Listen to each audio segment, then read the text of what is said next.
Hello दोस्तों, एक बार फिर से स्वागत है आपका अपने चैनल विजय रॉय ट्रिपल जे में।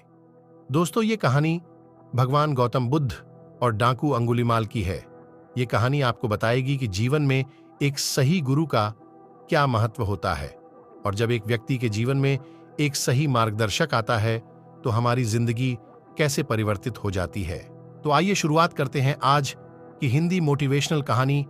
राजा बिंबिसार के राज्य में एक व्यक्ति को लोगों ने इतना परेशान किया कि वह इन सब से परेशान होकर जंगल में चला गया और उसने प्रण किया कि वह 1000 लोगों को मार डालेगा।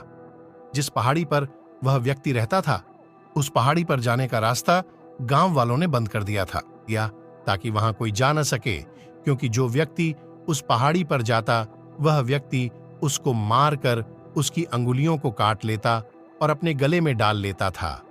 लोगों को मारकर उनकी अंगुलियों को काटकर उनकी माला बनाकर गले में डाल लेता था, इसलिए लोगों ने उसका नाम डाकू अंगुलीमाल रख दिया। एक समय जब महात्मा गौतम बुद्ध बिंबिसार के राज्य से भ्रमण कर रहे थे तो वहां पर एक औरत रोते रोते उनके पास पहुंची। गौतम बुद्ध के शिष्य ने औरत से रोने का कारण पूछा तो उसने बताया कि उसका पति और बेटा एक व्यापारिक दल के साथ जा रहा था, लेकिन वह दल से पीछे रह गए। एक समय जब महात्मा गौतम बुद्ध बिंबिसार के राज्य से भ्रमण कर रहे थे तो वहां पर एक औरत रोते रोते उनके पास पहुंची। गौतम बुद्ध के शिष्य ने औरत से रोने का कारण पूछा तो उसने बताया कि उसका पति और बेटा एक व्यापारिक दल के साथ जा रहा था, लेकिन वह दल से पीछे रह गए। महात्मा गौतम बुद्ध ने डाकू अंगुलीमाल के बारे में गांव में पूछा।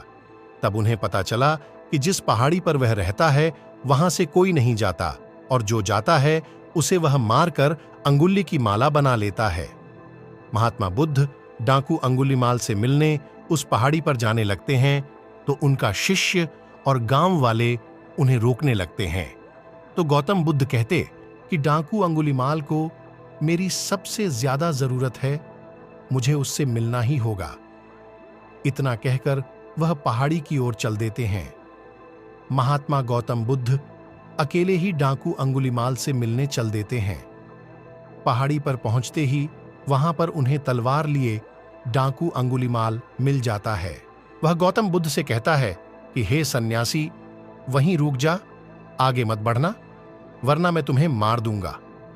ये बात सुनकर भी महात्मा बुद्ध नहीं रुकते और डाकू अंगुलीमाल के पास जाकर उससे भिक्षु बोलते हैं तो वह और भड़क जाता है और बोलता है कि तुम्हें अपने प्राणों का मोह नहीं है, मैं अभी तुम्हें मार दूंगा। गौतम बुद्ध उससे पूछते हैं कि तुम ऐसा क्यों करते हो, इन बेगुनाह लोगों को क्यों मारते हो? तो डाकू अंगुलीमाल बोलता है कि तुम्हें नहीं पता इन लोगों ने मेरे साथ क्या किया है। मेरा प्रण है कि मैं 1000 लोगों को मार दूंगा। गौतम बुद्ध उससे बोलते हैं कि तुम इस पेड़ की एक टहनी काटो, तो वह पेड़ की टहनी को काट देता है और गौतम बुद्ध की तरफ देखता है। फिर महात्मा बुद्ध बोलते हैं कि अब इस टहनी को वापस इस पेड़ से जोड़ दो और वैसा ही कर दो जैसा यह पहले था। तो डाकू अंगुलीमाल कहता है कि पागल हो क्या सन्यासी, ऐसा थोड़े ही हो सकता है। गौतम बुद्ध डाकू अंगुलीमाल से कहते हैं कि काटना बहुत सरल है, जोड़ना बहुत मुश्किल होता है। तुमने लगभग सबको काट दिया, अब एक को जोड़ के बताओ, कर सकते हो? ऐसा गौतम बुद्ध उससे कहते हैं कि जब तुम इसे लगा नहीं सकते तो तुम्हें इसे काटने का भी अधिकार नहीं है। इसी तरह जिन लोगों को तुमने मारा है, क्या तुम उन्हें वापस जिंदा कर सकते हो? डाकू अंगुलीमाल सर झुकाकर निरुत्तर खड़ा रहता है। अब उसे समझ आ गया था कि वह क्या कर रहा था और वह गौतम बुद्ध के पैरों में गिर जाता है।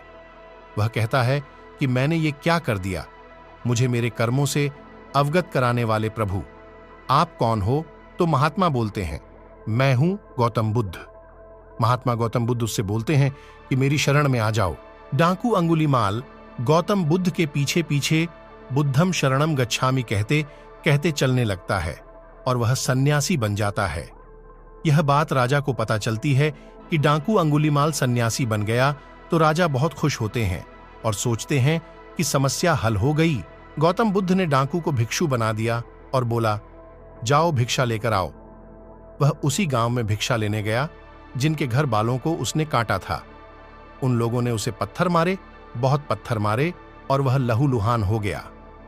वह लहूलुहानन गौतम बुद्ध के पास आता है तो बुद्ध पूछते हैं कि दर्द हो रहा होगा, तो वह कहता है कि ये दर्द तो शरीर को हो रहा है, आत्मा तो शुद्ध हो गई है।